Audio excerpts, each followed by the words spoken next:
नमस्ते विद्यार्थियों, मैं भगवान सिंह अजमेर क्लासेस के ऑनलाइन यूट्यूब चैनल में आपका हार्दिक स्वागत करता हूं। विद्यार्थियों, इस वीडियो को पूरा देखें और अपने साथियों में इसे ज़्यादा शेयर करें ताकि उनको भी फायदा हो सके और आप इस चैनल को सब्सक्राइब करें। तो आज के करंट अफेयर्स पर चर्चा करते हैं, जिसमें मुख्य रूप से 3 पॉइंट्स पर बात करेंगे। पहला जो पॉइंट आपके दे रखा है वो है तीनों सेनाओं के उप प्रमुखों को प्रति परियोजना 500 करोड़ रुपए तक की खरीद का वित्तीय अधिकार जो दिया गया है चीन के साथ जो टकराव चल रहा है उसको ध्यान में रखते हुए। और दूसरा जो पॉइंट है वो है आपके कर्नाटक सरकार पर राष्ट्रीय हरित प्राधिकरण के द्वारा 10 लाख रुपए का जुर्माना जो किया गया है उसके बारे में बात करेंगे। और तीसरा जो पॉइंट है वो है 21 जून का सूर्य ग्रहण, उसके बारे में बात करेंगे। तो पहला क्वेश्चन देखिए आप, तीनों सेनाओं के उप प्रमुखों को हथियार और गोला बारूद की आकस्मिक खरीद के लिए प्रति परियोजना कितने करोड़ रुपए तक की मंजूरी का वित्तीय अधिकार दिया गया है? तो राइट आंसर है 500 करोड़ रुपया।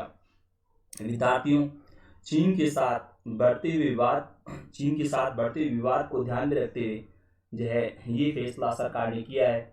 चीन के साथ अगर विवाद बढ़ता है तो सेना को आकस्मिक तौर पर हथियारों की जरूरत पड़ सकती है और तुरंत खरीद के लिए तीनों सेनाओं के उप प्रमुखों को वित्तीय परियोजना 500 करोड़ रुपए तक की खरीद का वित्तीय अधिकार सरकार ने दिया है। और एक और बात मैं आपको इसमें बताऊं, रक्षा मंत्री राजनाथ सिंह ने जो है प्रमुख रक्षा अध्यक्ष यानी कि CDS जनरल विपिन रावत, सेना प्रमुख जनरल मनोज मुकुंद नरवणे, नौसेना प्रमुख एडमिरल करमबीर सिंह और वायुसेना प्रमुख air chief marshal Rakesh Kumar Singh Bhadauria के साथ बैठक की और ये निर्णय लिया गया कि आगे से भारतीय सैनिक टकराव की हालत में आग्नेयास्त्रों का प्रयोग नहीं करने के समझौते का पालन करने के लिए बाध्य नहीं होंगे। विद्यार्थियों, आपको मालूम है अभी हाल ही में जो है लद्दाख के पूरी सीमा पर चीन के साथ जो टकराव हुआ जिसमें जो है भारत के जो है 20 जवान शहीद हुए थे इस घटना में, और उसमें किसी भी तरह के हथियार का इस्तेमाल नहीं किया गया। और क्योंकि पहले से जो है दोनों के बीच समझौता है कि वो सीमा पर किसी तरह से इन जो है हथियारों का इस्तेमाल नहीं करेंगे, इसलिए वहाँ पर उन हथियारों का इस्तेमाल नहीं किया गया था। और अब जो है सरकार ने इनको खुली छूट दी है कि अब आगे से अगर इस तरह का कोई टकराव होता है, चीन की तरफ से कोई इस तरह की गुस्ताखी की जाती है, तो फिर भारतीय से जो सैनिक हैं वो समझौते का पालन करने को बाध्य नहीं होंगे और वो जो है हथियारों का इस्तेमाल कर सकेंगे। यहाँ पर जो मैंने बोला है आग्नेयास्त्रों का इस्तेमाल, तो आग्नेयास्त्रों का इस्तेमाल से मतलब है उनके पास जो गन है या जो उनके पास राइफल है तो उनका वो इस्तेमाल कर सकेंगे। ये भी जो है अब सरकार ने जो है सैनिकों को खुली छूट दे दी है। तो विद्यार्थियों, क्वेश्चन महत्वपूर्ण है और आप अगला क्वेश्चन देखिए। भारत में सूर्य ग्रहण के बाद स्नान के रूप में कहां पर मेला लगता है जो इस बार 21 जून को सूर्य ग्रहण के बाद नहीं लगा? तो राइट आंसर है कुरुक्षेत्र। और विद्यार्थियों, इसके बारे में थोड़ी मैं आपको अतिरिक्त जानकारी दे दूं कि क्योंकि आप जानते हो हरियाणा के कुरुक्षेत्र में ब्रह्म सरोवर के तट पर सूर्य ग्रहण के बाद मेला लगता है जो इस बार 21 जून को सूर्य ग्रहण के बाद नहीं लगा, क्योंकि विद्यार्थियों आप जानते हो कोरोना महामारी का प्रकोप चल रहा है और इसलिए इस बार वहाँ पर मेला नहीं लगा है। एक और यहाँ पर ये जो स्नान का जो महत्व है उसमें, क्योंकि हिंदू मान्यताओं के अनुसार सूर्य ग्रहण के बाद कुरुक्षेत्र के ब्रह्म सरोवर में स्नान करना शुभ माना जाता है, इसलिए वहाँ पर सूर्य ग्रहण के हो जाने के बाद फिर वहाँ उसमें स्नान करते हैं लोग और वहाँ पर मेला लगता है। एक और बात आपको 21 जून के बारे में सूर्य ग्रहण के बारे में बताऊं कि ये वलयाकार सूर्य ग्रहण में 21 जून को सूर्य अग्निवलय जैसा नजर आया था। और आप जानते हो विद्यार्थियों, सूर्य ग्रहण अमावस्या को होता है और जब चंद्रमा पृथ्वी और सूर्य के बीच में आ जाता है और जब ये तीनों खगोलीय पिंड एक रेखा में होते हैं, यानी कि अमावस्या को जो सूर्यग्रहण होता है तो होता है जब चंद्रमा पृथ्वी और सूर्य के बीच में आ जाता है। परंतु साथ में ये भी है कि जब ये तीनों खगोलीय पिंड एक ही रेखा में होते हैं तब जो है ये सूर्यग्रहण होता है। और एक और बात इसमें कि वलयाकार सूर्यग्रहण तब होता है जब चंद्रमा का कोणीय व्यास सूर्य से कम हो जाता है, जिससे चंद्रमा सूर्य को पूरी तरह से ढक नहीं पाता है और इसके परिणाम स्वरूप चंद्रमा के चारों ओर सूर्य का बाहरी हिस्सा दिखता रहता है जो एक वलय का आकार ले लेता है। तो इस बार ऐसा ही हुआ है। तो इस बार जो जो सूर्यग्रहण हुआ है वो वलयाकार रूप में हुआ है, यानी कि चंद्रमा के चारों तरफ का जो भाग है वो जो है सूर्य का जो प्रकाश हो चमकता हो रहा, तो वो वलयाकार रूप में सूर्यग्रहण दिखाई दिया इस बार। तो विद्यार्थियों, इसमें जो मैंने अतिरिक्त जानकारी दी है वो आपको ध्यान रखनी है और इसमें डेट आपको जरूर याद रखनी है कि सूर्यग्रहण कब हुआ, 21 जून को। और कुरुक्षेत्र के बारे में मैंने आपको बता दिया। तो आप अगला क्वेश्चन देखिए। 2021 में कुंभ का मेला कहाँ आयोजित होगा? तो राइट आंसर है हरिद्वार। और विद्यार्थियों, आप जानते हो हरिद्वार उत्तराखंड में है और प्रयागराज उत्तर प्रदेश में है, उज्जैन आप जानते हो एमपी में है, नासिक महाराष्ट्र में है। तो यहाँ पर भी जो है वो कुंभ लगते हैं। तो यहाँ 2021 में जो है हरिद्वार में होगा कुंभ का आयोजन। तो अगला क्वेश्चन देखिए आप। बाधाजान गांव असम के कौन से जिले में आता है जहां गांव वालों के विरोध के कारण तेल एवं गैस के कुओं का परिचालन बंद करना पड़ा? विद्यार्थियों, वैसे तो इसके बारे में कुछ में पहले मैंने आपको वीडियो में बताया था। इस यहाँ पर तेल कुएं में आग लगी थी उसके बारे में मैंने बताया था, परंतु वापस मैं रिपीट कर देता हूँ उन चीज़ों को थोड़ा सा। तो देखिएगा, असम का जो जिला है तिनसुकिया, तो तिनसुकिया जिले का गांव है बाधाजान और यहाँ पर ऑयल इंडिया लिमिटेड के एक कुएं में गैस का रिसाव हुआ और बाद में उसमें आग लग गई और ये आग जो है वहाँ पर कुछ दिनों तक जो है चलती रही। इसीलिए स्थानीय लोगों ने यहाँ इसका विरोध किया और वहाँ की जो अन्य जो तेल कुएं हैं उन तेल कुओं का जो है उन्होंने घेराव कर लिया।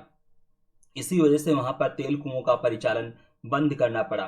जो वहाँ पर ऑयल इंडिया लिमिटेड के अन्य जो तेल कुएं हैं उनका जो है वहाँ के स्थानीय लोगों ने घेराव कर लिया, जिसकी वजह से वहाँ पर तेल कुओं से परिचालन बंद करना पड़ा।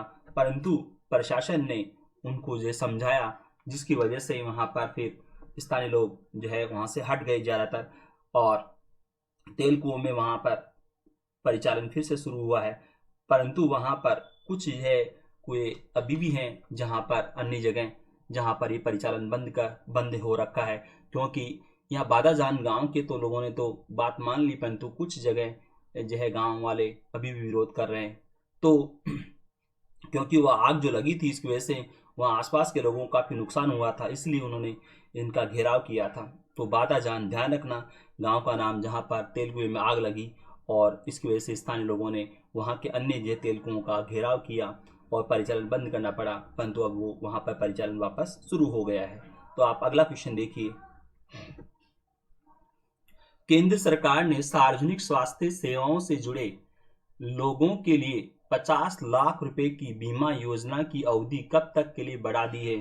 तो राइट आंसर है 30 सितंबर। विद्यार्थियों, ये पहले जो डेट थी वो 30 जून तक की थी। 30 जून तक की जो है समय अवधि दी गई थी ये बीमा योजना की, परंतु अब इसको बढ़ाकर 30 सितंबर कर दिया है, यानी कि 3 महीने बढ़ा दिया है इसको। तो विद्यार्थियों, आपको इसमें ध्यान रखना है कि बीमा की जो है वो भी आपको याद रखना है कि कितने लाख की जो बीमा योजना है ये इन स्वास्थ्य कर्मियों के लिए। तो 50 लाख रुपए की जो बीमा योजना है और ये इसकी डेट 30 सितंबर बढ़ा दी गई है, परंतु आपको पहले वाली डेट भी याद रखनी है कि पहले 30 जून थी, अब 30 सितंबर है। तो अगला क्वेश्चन देखिए आप। व्लादिमीर नोरोव कौन है? राइट आंसर है संघाई सहयोग संगठन के महासचिव। विद्यार्थियों, आपको मालूम है संघाई सहयोग संगठन का जो है भारत भी सदस्य है और व्लादिमीर नोरोव ने भारत की जो है प्रशंसा की है इस बात के लिए कि कोरोना के इस दौर में भारत जो है एक तरह से दवाओं की सप्लाई जो है एक मानवता के नाते कर रहा है, और भारत के औषधि ज्ञान का लाभ विश्व के सभी देशों को मिल रहा है। तो और विद्यार्थियों, आपको मालूम है कि भारत ने जो है कई देशों को जो है कोरोना के इलाज के लिए काम में आने वाली दवाएं सप्लाई की है, तो इसीलिए इन्होंने इसकी बात की प्रशंसा की है। तो आप नाम याद रखिएगा, व्लादिमीर नोरोव, जो संघाई सहयोग संगठन के महासचिव हैं। तो अगला क्वेश्चन देखिए, किथिग किथिगनहल्ली झील किस राज्य में है? झील का नाम आप याद रखिएगा, किथिगनहल्ली झील किस राज्य में है? तो राइट आंसर है कर्नाटक। विद्यार्थियों, इसके बारे में मैं आपको बताऊं, क्योंकि राष्ट्रीय हरित प्राधिकरण, जिसको हम अंग्रेजी में बोलें नेशनल ग्रीन ट्रिब्यूनल, तो एनजीटी ने बेंगलुरु के उपनगरीय क्षेत्र बोमसांद्रा के निकट किथिगनहल्ली झील में प्रदूषण फैलाने को लेकर कर्नाटक सरकार पर 10 लाख रुपए का अंतरिम जुर्माना लगाया है, और कहा है कि जलाशय में प्रदूषकों को डाले जाने पर रोक नहीं लगाकर अधिकारियों ने अपराध किया है, इसलिए उन पर 10 लाख रुपए का, यानी कि कर्नाटक सरकार पर 10 लाख रुपए का जुर्माना लगाया है। तो आपको ध्यान रखना है कि ये जुर्माना किस वजह से लगाया है, क्योंकि झीलों में जो प्रदूषण जो किया गया और वहाँ की झील का प्रदूषण, ये झील काफ़ी प्रदूषित हो गई, और इसीलिए वहाँ पर कर्नाटक सरकार पर जुर्माना लगाया है राष्ट्रीय हरित प्राधिकरण ने। तो झील का नाम भी आपको याद रखना है, और किस राज्य में है ये भी आपको याद रखना है, और किस कारण से वहाँ पर सरकार पर जुर्माना लगाया है ये भी आपको याद रखना है। तो अगला क्वेश्चन देखिए आप इसमें, राजेंद्र गोयल किस खेल से संबंधित रहे हैं जिनका 21 जून को निधन हो गया है? तो राइट आंसर है क्रिकेट। विद्यार्थियों, क्वेश्चन महत्वपूर्ण है, मैं आपको इनके बारे में बता देता हूं। ये रणजी ट्रॉफी में सर्वाधिक विकेट लेने वाले अपने जमाने के दिग्गज स्पिनर राजेंद्र गोयल का 77 वर्ष की उम्र में निधन हो गया है, और बाएं हाथ के स्पिनर राजेंद्र गोयल के घरेलू स्तर पर बेहतरीन प्रदर्शन के बावजूद कभी भारतीय टीम में इनको जगह नहीं मिली। और एक और बात इनके बारे में बताऊं आपको कि राजेंद्र गोयल 1958-59 से 1984-85 तक घरेलू क्रिकेट में खेलते रहे, और इन 26 सत्रों में उन्होंने हरियाणा की तरफ से रणजी ट्रॉफी में 637 विकेट लिए, जो राष्ट्रीय चैंपियनशिप में रिकॉर्ड है। तो विद्यार्थियों, आपको इनका रिकॉर्ड का ध्यान रखना है।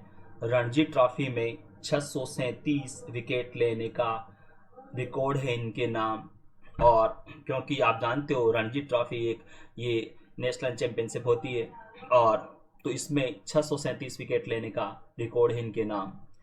तो विद्यार्थियों, इतने ये बाएं हाथ के स्पिनर रहे, इतना कुछ काबिलियत होने के बावजूद भी इनका जो है राष्ट्रीय टीम में कभी जो है इनको सेलेक्ट नहीं किया गया। तो अगला क्वेश्चन देखिए आप इसमें, कोरिया महिला गोल्फ ओपन का खिताब किसने जीता है? तो राइट आंसर है सो इयोन रियू। अगला क्वेश्चन देखिए, कावड़ मेला कहाँ लगता है जो कि इस बार कोरोना महामारी के कारण स्थगित कर दिया गया है? तो राइट आंसर है हरिद्वार। विद्यार्थियों, आप जानते हो कि श्रावण महीने में कावड़ जो है यात्रा होती है, और कावड़ के लिए लोग जो है पानी लेने के लिए जाते हैं। तो यहाँ हरिद्वार में हर साल सावन महीने में लगने वाला 15 दिवसीय कावड़ मेला इस साल नहीं होगा, क्योंकि विद्यार्थियों, आपको मालूम है कोरोना महामारी का प्रकोप चल रहा है, इसलिए इस बार ये मेला नहीं होगा। और इस कावड़ मेले में 15 दिन में हरिद्वार में करीब 8-9 करोड़ कावड़िए उत्तर प्रदेश, हरियाणा, राजस्थान, दिल्ली से आते हैं यहाँ पर। तो इस बार तो एक बड़ा मेला होता है, और ये 15 दिन के लिए होता है। तो यहाँ पर इस बार इसको स्थगित कर दिया गया है। तो विद्यार्थियों, आपको ध्यान रखना है, कावड़ मेला हरिद्वार में होता है, और जैसा कि आप जानते हो, आप खुद देखते भी हो कि कावड़ी जो है वो पानी लेके जाते हैं शिव मंदिरों में, तो यहाँ हरिद्वार में आते हैं कांवड़ी पानी लेने के लिए, मंदिरों में, शिव जी के मंदिर में ले जाने के लिए, और तो यहाँ पर ही मेला स्थगित कर दिया गया है। तो विद्यार्थियों, ये वीडियो आपको कैसा लगा, इसे लाइक करें अपने साथ, और अपने साथियों में जो है इसे शेयर भी करें। इसके अलावा आप इस चैनल को सब्सक्राइब करें। धन्यवाद।